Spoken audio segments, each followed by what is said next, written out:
Hello, അസ്സാം വലൈക്കും. എല്ലാവർക്കും സ്വിസ് ബെറി കിച്ചണിലേക്ക് സ്വാഗതം. നമ്മൾ ഇന്ന് ഉണ്ടാക്കാൻ പോകുന്നത് ഒരു പ്ലം കേക്കാണ്. നല്ല റിച്ച് ആയിട്ടുള്ള ഒരു പ്ലം കേക്കാണ് നമ്മളിന്ന് തയ്യാറാക്കാൻ പോകുന്നത്. ആദ്യമായിട്ടാണ് നമ്മുടെ ചാനൽ കാണുന്നതെങ്കിൽ തീർച്ചയായിട്ടും സബ്സ്ക്രൈബ് ചെയ്യണം. സബ്സ്ക്രൈബിന് തൊട്ടായിട്ട് കാണുന്ന ഒരു ബെല്ലൈക്കൺ ഉണ്ട്, അതുകൂടി ഒന്ന് എനാബിൾ ചെയ്യണം. എന്നാലാണ് നമ്മൾ അപ്ലോഡ് ചെയ്യുന്ന എല്ലാ വീഡിയോസിൻ്റെയും നോട്ടിഫിക്കേഷൻസ് നിങ്ങൾക്ക് ലഭിക്കുകയുള്ളൂ. അപ്പം നമുക്ക് പ്രിപ്പറേഷനിലേക്ക് പോവാം. ആദ്യം നമുക്ക് കുറച്ച് പഞ്ചസാര ഒന്ന് കാരമലൈസ് ചെയ്തെടുക്കാം. ഞാനിവിടെ 1/4 കപ്പ് പഞ്ചസാരയാണ് എടുത്തിട്ടുള്ളത്. ഇതൊന്ന് നമുക്കൊരു സോസ് പാനിൽ ഇട്ട് കൊടുക്കാം. നല്ല അടിക്കട്ടിയുള്ള പാത്രത്തിൽ വേണം നമ്മളെപ്പോഴും കാരമലൈസ് ചെയ്യാനായിട്ട്, അല്ലെങ്കിൽ അത് പെട്ടെന്ന് കരിഞ്ഞു പോവും. ആദ്യം കുറച്ച് നേരത്തേക്ക് ഒന്ന് ഇളക്കി കൊടുക്കണ്ട, അപ്പോൾ ഒരു കട്ട പിടിക്കും. കുറച്ച് നേരം അതങ്ങനെ ചൂടിൽ കിടക്കട്ടെ. ഒരുപാട് ഫ്ലെയിം കൂട്ടി വെക്കരുത്, ഒരു മീഡിയം ഫ്ലെയിമിൽ ഇട്ടിട്ട് വേണം എപ്പോഴും നമ്മൾ ചെയ്യാനായിട്ട്, അല്ലെങ്കിൽ പെട്ടെന്ന് തന്നെ പഞ്ചസാര കരിഞ്ഞു പോവും. ഇപ്പം നമ്മുടെ പഞ്ചസാരയൊക്കെ ചെറുതായിട്ട് സൈഡുകളിൽ നിന്നൊക്കെ ഉരുകി തുടങ്ങിയിട്ടുണ്ട്. ഇനി നമുക്ക് പതുക്കെ ഒന്ന് ഇളക്കി കൊടുക്കാം. ഇപ്പോൾ കുറേശ്ശെ കളറൊക്കെ മാറി തുടങ്ങിയിട്ടുണ്ട്. ഇനി നമുക്കിത് നന്നായി ഇളക്കി കൊടുക്കാം. ഫ്ലെയിം കുറച്ചിടണം. നമ്മൾ ഈ പഞ്ചസാര ഉരുക്കി എടുക്കുന്നതിൻ്റെ കളറായിരിക്കും നമ്മുടെ കേക്കിന് കിട്ടുക. അപ്പോൾ അത്യാവശ്യം നല്ല കളറ് കിട്ടണം എന്ന് കരുതി പഞ്ചസാര കരിഞ്ഞും പോവരുത്. അപ്പോൾ ഒരു കയ്പ്പരസാണ് കേക്കിന് വരിക. അപ്പോൾ ശ്രദ്ധിച്ചിട്ട് വേണം നമ്മൾ ചെയ്യാനായിട്ട്. പഞ്ചസാര കുറച്ചും കൂടിയൊക്കെ അലിയാനുണ്ട്, അത് ഫുള്ളായിട്ടൊന്ന് അലിഞ്ഞു വരട്ടെ. നല്ലോണം ഫ്ലെയിം കുറച്ചിട്ടിട്ട് വേണം കേട്ടോ ചെയ്യാൻ. ഈ കളറ് പോരാ, ഒന്നുകൂടി കളർ ആയിക്കോട്ടെ. ഇപ്പോൾ ഒരു ഗോൾഡൻ കളറാണ് ആയിട്ടുള്ളത്, ഒന്നും കൂടി ബ്രൗണിഷ് ആവണം. ഇപ്പം ഏകദേശം നമ്മുടെ പഞ്ചസാര കാരമലൈസായി വന്നിട്ടുണ്ട്. ഇനി നമുക്ക് ഇതിലേക്ക് കുറച്ച് വെള്ളം ഒഴിച്ച് കൊടുക്കണം. വളരെ കെയർഫുൾ ആയിട്ട് നിന്നിട്ട് വേണം നമ്മൾ വെള്ളം ഒഴിച്ച് കൊടുക്കാനായിട്ട്. കാരണം പഞ്ചസാരയാണ്, അതൊന്ന് തെറിക്കും നമ്മൾ വെള്ളം ഒഴിക്കുമ്പോൾ. അപ്പോൾ കുറച്ച് ഗ്യാപ്പ് ഇട്ടിട്ട് വേണം നമ്മൾ ചെയ്യാനായിട്ട്. കുറേശ്ശെ ഒഴിച്ച് കൊടുത്താൽ മതി. സ്ലോലി ചെയ്താൽ പ്രശ്നമില്ല, അധികം തെറിക്കില്ല. അപ്പോൾ കെയർഫുള്ളായി നിന്ന് ശ്രദ്ധിച്ചിട്ട് നമ്മളിതൊന്ന് ചെയ്ത് കൊടുക്കുക. അപ്പോൾ നല്ലൊരു കളറായി വന്നിട്ടുണ്ട്, കാണാലോ അല്ലേ? നല്ലൊരു ഡാർക്ക് കളറായിട്ടുണ്ട്. കണ്ട, ഇപ്പോൾ ഒരു പത പോലെ വന്നു തുടങ്ങി. ഈ ഒരു സ്റ്റേജിൽ നമുക്ക് ഇതിലേക്ക് വെള്ളം ഒഴിച്ചു കൊടുക്കാം.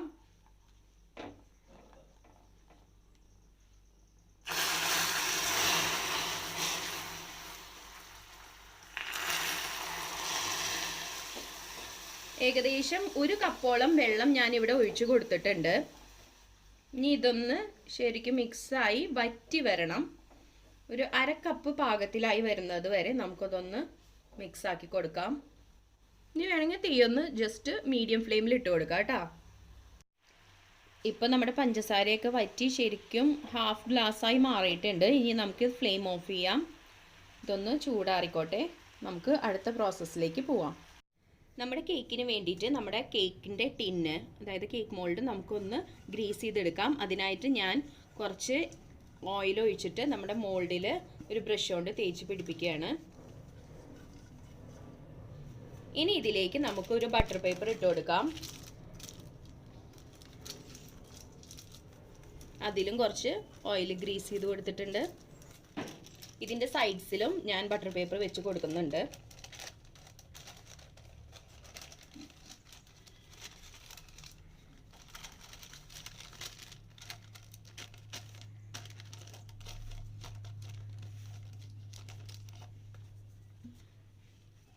ഇപ്പോൾ എല്ലാം റെഡി ആയിട്ടുണ്ട്. ഇനി നമുക്കിതൊരു സൈഡിലേക്ക് മാറ്റി വയ്ക്കാം. സ്വാഭാവികമായിട്ടും പ്ലം കേക്ക് എന്ന് പറയുമ്പോൾ അതിൽ ഒരുപാട് ഡ്രൈ ഫ്രൂട്ട്സും നട്ട്സും ഒക്കെ നമ്മൾ ആഡ് ചെയ്യും. അപ്പോൾ നമ്മൾ ചെയ്യേണ്ടത്, ഇത് നമ്മൾ നോൺ ആൽക്കഹോളിക് ആയിട്ടാണ് ചെയ്യുന്നത്. അപ്പോൾ എന്തെങ്കിലും ഒരു ഫ്രൂട്ട് ജ്യൂസിൽ, ഒന്നില്ലെങ്കിൽ ഓറഞ്ച് ജ്യൂസിലോ അല്ലെങ്കിൽ ഗ്രേപ്പ് ജ്യൂസിലോ അങ്ങനെ നമ്മുടെ ഡ്രൈ ഫ്രൂട്ട്സ് ഒന്ന് സോക്ക് ചെയ്ത് വെക്കണം. അതായത് നിങ്ങൾക്ക് സമയമില്ലെങ്കിൽ 1 മണിക്കൂറൊക്കെ വെച്ചാൽ മതി, അല്ലെങ്കിൽ തലേദിവസമോ 2 ദിവസം മുൻപോ വെച്ചാലും നല്ലതാണ്.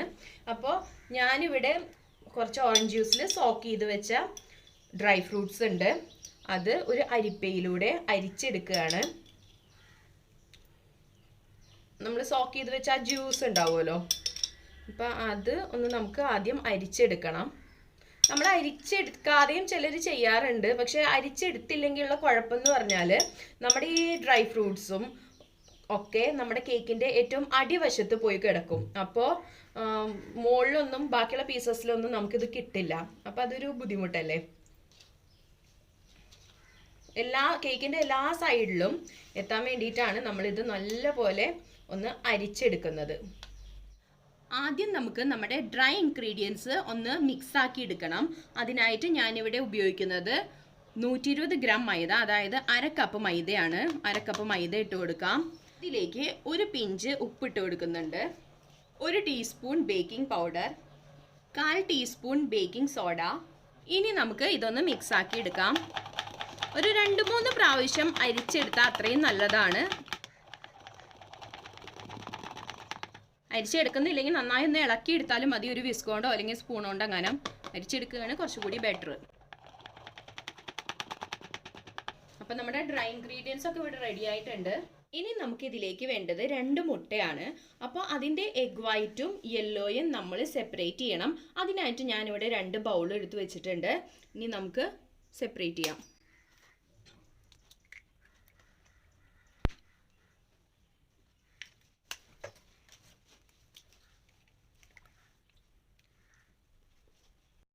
അഥവാ നമ്മൾ ഇങ്ങനെ പൊട്ടിക്കുമ്പോൾ യെല്ലോ അങ്ങനെ വീണാലുള്ളൊരു ട്രിക്കാണ്. നമ്മുടെ ഈ ഷെല്ലുണ്ടല്ലോ, ഈ ഷെല്ലുകൊണ്ട് തന്നെ ക്ലീൻ ആയിരിക്കണം ഷെല്ല്.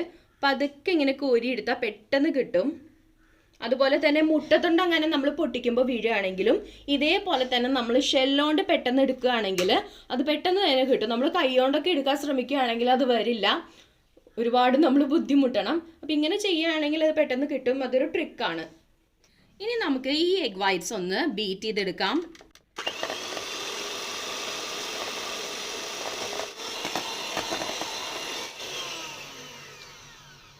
ഇപ്പം നമ്മൾ നല്ല പോലെ ബീറ്റ് ചെയ്തെടുത്തിട്ടുണ്ട്. നല്ല സ്റ്റിഫ് പീക്സ് ആയിട്ടുണ്ട്. പിന്നെ ഇതിൽ ശ്രദ്ധിക്കേണ്ട ഒരു കാര്യം എന്ന് പറഞ്ഞാൽ നമ്മുടെ ബീറ്ററിൻ്റെ ആ ബ്ലേഡ്സ് നല്ല ക്ലീൻ ആയിരിക്കണം. വെള്ളത്തിൻ്റെ അംശം ഒന്നും പാടില്ല. വെള്ളമൊക്കെ നന്നായി തുടച്ചതിന് ശേഷമേ ചെയ്യാൻ പാടുള്ളൂ. അതുപോലെ തന്നെ നമ്മൾ എഗ്ഗ് പൊട്ടിച്ചൊഴിക്കുമ്പോൾ ആ ബൗളുകളും നല്ല ക്ലീൻ ആയിരിക്കണം, വെള്ളം പാടില്ല. അപ്പം നമുക്കിതൊരു സൈഡിലേക്ക് മാറ്റി വയ്ക്കാം. ഇനി നമുക്ക് നമ്മുടെ ഈ എഗ്ഗ് ഒന്ന് വീണ്ടും ബീറ്റ് ചെയ്തെടുക്കാം. ഇതിലേക്ക് ഞാൻ ഉപയോഗിക്കുന്നത് 1/4 കപ്പ് പൊടിച്ച പഞ്ചസാരയാണ്. അതും കൂടി ഇതിലേക്ക് മിക്സ് ആക്കി കൊടുക്കാം.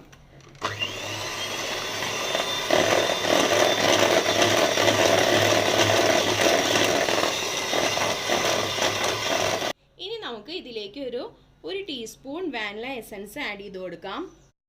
ഇതിലേക്ക് ഞാൻ ഒരു പിഞ്ച് നമ്മുടെ ഇഞ്ചി, അതായത് ഇഞ്ചി ഉണക്കിയത് ചുക്കിൻ്റെ ഒരു പിഞ്ച് ഇട്ട് കൊടുത്തിട്ടുണ്ട്. പിന്നെ ഇതിലേക്ക് ഇട്ട് കൊടുക്കുന്നത് ഒരു 1/2 ടീസ്പൂൺ ക്ലോവ്സ്, അതായത് നമ്മുടെ കരയാമ്പൂ പൊടിച്ചതാണ്.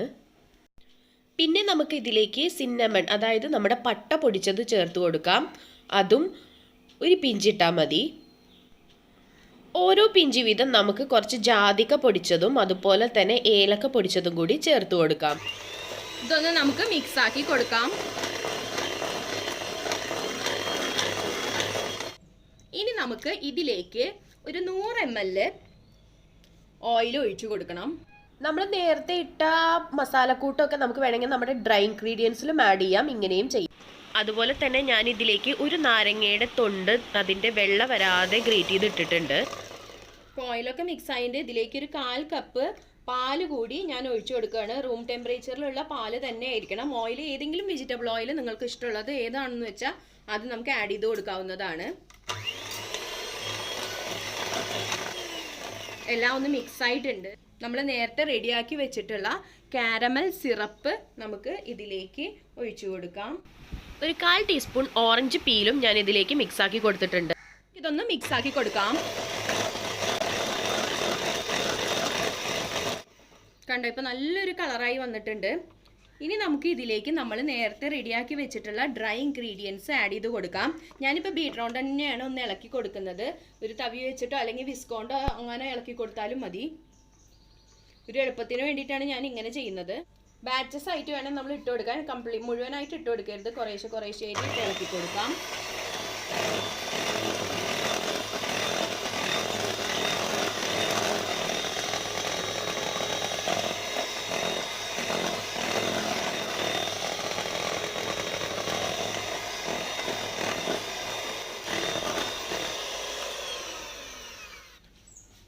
ജസ്റ്റ് ഒന്ന് മിക്സ് ആകാൻ വേണ്ടിയിട്ടാണ് നമ്മൾ ആ ബീറ്റർ യൂസ് ചെയ്തത്. ഇനി നമുക്ക് ഒരു വിസ്കോണ്ടോ അല്ലെങ്കിൽ ഒരു സ്പാച്ചില വെച്ചിട്ട് അങ്ങനെ നമുക്കിതൊന്ന് മിക്സ് ആക്കി കൊടുക്കാം. നേരത്തെ റെഡിയാക്കി വെച്ചിട്ടുള്ള ഡ്രൈ ഫ്രൂട്ട്സ് ഉണ്ടല്ലോ, അതിലേക്ക് നമുക്ക് കുറച്ച് പൊടി ഇട്ട് കൊടുക്കാം. മൈദയുടെ പൊടി ഒന്ന് തൂവി കൊടുക്കാം. ഇതൊന്ന് മിക്സ് ആക്കി എടുക്കണം. അതായത് ഇത് ഫ്ലോട്ട് ചെയ്യാതിരിക്കാനാണ്, കേക്കിൽ അടിയിലേക്ക് പോവും ചിലപ്പോൾ. അപ്പോൾ അത് ഇല്ലാതിരിക്കാൻ വേണ്ടിയിട്ടാണ് നമ്മളിങ്ങനെ മൈദ ഡസ്റ്റ് ചെയ്ത് കൊടുക്കുന്നത്. അപ്പം ഇങ്ങനെ ചെയ്തെടുക്കുകയാണെങ്കിൽ നമ്മുടെ ഡ്രൈ ഫ്രൂട്ട്സ് ഒന്നും താഴേക്ക് പോവില്ല. പിന്നെ അതുപോലെ തന്നെ നമ്മൾ സോക്ക് ചെയ്യുമ്പോൾ നട്ട്സ് സോക്ക് ചെയ്യേണ്ട ആവശ്യമില്ല. നട്ട്സ് എന്ന് പറഞ്ഞാൽ അണ്ടിപ്പരിപ്പോ അതുപോലെ തന്നെ ബദാമൊക്കെ നമ്മൾ ഇതിൽ ഇടുന്നുണ്ടെങ്കിൽ അതൊന്നും സോക്ക് ചെയ്യേണ്ട. അത് ഡയറക്റ്റ്ലി നമുക്ക് ഇതിലേക്ക് ഇട്ട് കൊടുക്കാവുന്നതാണ്. ഇപ്പോൾ ഏകദേശം റെഡി ആയിട്ടുണ്ട്. ഇനി നമുക്ക് നമ്മുടെ ഈ ഡ്രൈ ഫ്രൂട്ട്സ് ഈ ബാറ്ററിലേക്ക് മിക്സ് ആക്കി കൊടുക്കാം. ഇനി ഇതൊന്ന് നമുക്ക് മിക്സ് ആക്കി എടുക്കാം. നമ്മൾ റെഡിയാക്കി വെച്ച എഗ് വൈറ്റ്സ് ഇതിലേക്ക് നമുക്ക് ഇനി മിക്സ് ആക്കി കൊടുക്കാം. കുറേശ്ശെയായിട്ട് ഇട്ട് മിക്സ് ആക്കി കൊടുക്കണം. പതുക്കെ ഫോൾഡ് ചെയ്ത് കൊടുത്താൽ മതി. നമ്മുടെ മറ്റുള്ള ബാറ്ററുകൾ പോലെയല്ല ഈ, അതായത് പ്ലം കേക്കിൻ്റെ ബാറ്റർ കുറച്ചൊരു തിക്കായിരിക്കും, മറ്റേത് കുറച്ചുകൂടി ലൂസായിരിക്കുമല്ലോ. ഇളക്കാനൊരു ഇച്ചിരി ബുദ്ധിമുട്ടായിരിക്കും, എന്നാലും കുഴപ്പമില്ല. ഓവർ മിക്സ് ചെയ്യണ്ട. ഇനി നമുക്ക് ഇതിലേക്ക് കുറച്ച് നട്ട്സ് കൂടി ഇട്ട് കൊടുക്കാം. ഇട്ടൊന്ന് മിക്സ് ആക്കുന്നുണ്ട്. ഇപ്പോൾ റെഡി ആയിട്ടുണ്ട് നമ്മുടെ ബാറ്റർ. അപ്പം നമ്മൾ ആദ്യം നമ്മുടെ അവൻ ഒരു 10 മിനിറ്റ് 180 ഡിഗ്രിയിൽ പ്രീ ഹീറ്റ് ചെയ്യണം. എന്നതിന് ശേഷം നമ്മുടെ ഈ ബാറ്റർ വെച്ച് കൊടുക്കാവൂ. അതുപോലെ തന്നെ അവനില്ലാതെ നമ്മൾ ഗ്യാസ് സ്റ്റോപ്പിലാണ് ചെയ്തെടുക്കുന്നതെങ്കിൽ നമ്മുടെ നേരത്തെ ഓറിയോ കേക്കിൻ്റെ വീഡിയോയിൽ ചെയ്തതുപോലെ തന്നെ ഒരു അടിക്കട്ടിയുള്ള പാത്രത്തിൽ എന്തെങ്കിലും ഒരു സ്റ്റാൻഡ് ഇട്ട് കൊടുത്തിട്ട് അതിൻ്റെ മുകളിലായിട്ട് വേണം നമ്മുടെ ഈ മോൾഡ് വെച്ച് കൊടുക്കാനായിട്ട്. അപ്പം നിങ്ങളുടെ കയ്യിൽ ഇങ്ങനത്തെ മോൾഡൊന്നും ഇല്ലാന്നുണ്ടെങ്കിൽ ഒരു സ്റ്റീൽ പാത്രം എന്തെങ്കിലും അങ്ങനത്തെ ഒരു പാത്രത്തിൽ ഇതേപോലെ ഒന്ന് ഓയിൽ ഗ്രീസ് ചെയ്ത് അതിൽ കുറച്ച് മൈദ ഡസ്റ്റ് ചെയ്ത് കൊടുത്തിട്ട് നമുക്ക് ചെയ്യാവുന്നതാണ്, കുഴപ്പമില്ല. അപ്പോൾ നമ്മുടെ ഗ്യാസ് സ്റ്റോപ്പിൽ ചെയ്യുന്നത് അറിയില്ല എന്നുണ്ടെങ്കിൽ ഞാൻ താഴെ ഡിസ്ക്രിപ്ഷൻ ബോക്സിൽ ഓറിയോ കേക്കിൻ്റെ വീഡിയോൻ്റെ ലിങ്ക് ഇടാം. അപ്പോൾ അതൊന്ന് പോയി കണ്ടാൽ മതി. അപ്പോൾ ഈ നമ്മൾ റെഡിയാക്കി വെച്ചിട്ടുള്ള ഈ ബാറ്റർ നമ്മുടെ ഈ മോൾഡിലേക്ക് ഒഴിച്ചു കൊടുക്കാം. ഈ ബാറ്റർ ഒന്ന് നമുക്ക് പതുക്കെ ടാപ്പ് ചെയ്ത് കൊടുക്കണം, ഒരു 3-4 പ്രാവശ്യം. ഇനി ഞാനിപ്പോൾ ഇതിൻ്റെ മുകളിൽ നട്ട്സ് ഒന്നും വെക്കാറില്ല. സാധാരണ ഓവനിൽ വെച്ചിട്ട് ഒരു 5 മിനിറ്റ് കഴിഞ്ഞിട്ടാണ് ഞാൻ സാധാരണ വെക്കാറ്. ചിലപ്പോൾ നമ്മുടെ ഈ അണ്ടിപ്പരിപ്പൊക്കെ താഴ്ന്നു പോവും. അപ്പോൾ അങ്ങനെ ഇല്ലാതിരിക്കാൻ വേണ്ടിയിട്ട് കുറച്ച് സമയം ഒരു 5 മിനിറ്റ് ബേക്ക് ആയതിന് ശേഷമേ ഞാൻ ഇടാറുള്ളൂ. അണ്ടിപ്പരിപ്പും ഒക്കെ ഡെക്കറേഷൻസ് ഒക്കെ ചെയ്യാറുള്ളൂ. അപ്പോൾ നിങ്ങൾക്ക് ഇപ്പം തന്നെ ഇടുന്നുണ്ടെങ്കിൽ ഇടാം. ചിലപ്പോൾ അത് അടിയിലേക്ക് പോവും, അല്ലെങ്കിൽ മേലെ തന്നെ കിടക്കും. അപ്പം നമുക്ക് ഇത് ഓവനിൽ വെക്കാം. ഒരു 30 മിനിറ്റ് അല്ലെങ്കിൽ ഒരു 35 മിനിറ്റ് മതിയാവും ഇത് ബേക്കായി കിട്ടാനായിട്ട്. അപ്പം അതിൻ്റെ ഇടയിൽ ഞാൻ കുറച്ച് നട്ട്സ് കൂടി ഇട്ട് കൊടുക്കുന്നുണ്ട്. ഇപ്പോൾ ഓവനിലേക്ക് വെക്കുകയാണ്. നമ്മുടെ കേക്ക് ഇപ്പോൾ റെഡിയായി വന്നിട്ടുണ്ട്. ഞാനിപ്പോൾ ഇത് ഓവനിൽ നിന്ന് എടുത്തു. സ്ക്വയറോ ഇതുപോലത്തെ ഒരു സ്റ്റിക്ക് കൊണ്ട് ഒന്ന് നടുക്ക് ഭാഗത്ത് കുത്തി നോക്കുക. അപ്പോൾ ക്ലീൻ ആയിട്ട് വരികയാണെങ്കിൽ നമ്മുടെ കേക്കായി എന്നാണ് അതിൻ്റെ അർത്ഥം. ഇനി നമുക്കിതൊന്ന് ചൂടാറാനായിട്ട് മാറ്റി വയ്ക്കാം. ഇതിൻ്റെ മോൾ ഭാഗം ഹാർഡ് ആവാതിരിക്കാനായിട്ട് ഒരു വൃത്തിയുള്ള ഒരു ടവൽ കൊണ്ട് ഒന്ന് ജസ്റ്റ് ഒന്ന് മൂടിയിടാം. അപ്പോൾ ഇത് ഹാർഡായി വരില്ല, നല്ല സോഫ്റ്റ് ആയിട്ട് തന്നെ ഇരിക്കും. ഇതൊന്ന് ചൂടാറിയതിന് ശേഷം മാത്രം നമുക്ക് ഡിമോൾഡ് ചെയ്യാം. ഇപ്പോൾ നമ്മുടെ കേക്ക് ഏകദേശം ചൂടാറിയിട്ടുണ്ട്. ഇനി നമുക്കിത് ഈ മോൾഡിൽ നിന്ന് വിരിച്ചെടുക്കാം. ബട്ടർ പേപ്പറൊക്കെ ഒന്ന് മാറ്റി കൊടുക്കാം. ഓ, നല്ല ഭംഗിയുള്ള കളർ അല്ലേ, നല്ല ഡാർക്ക് കളറായി കിട്ടിയിട്ടുണ്ട് നമുക്ക്.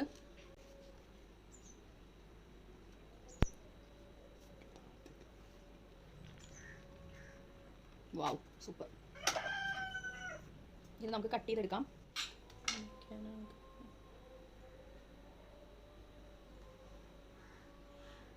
നല്ല സോഫ്റ്റാണ് നമ്മുടെ കേക്ക്. കണ്ട, നട്ട്സൊക്കെ എല്ലാ ഭാഗത്തും വന്നിട്ടുണ്ട്.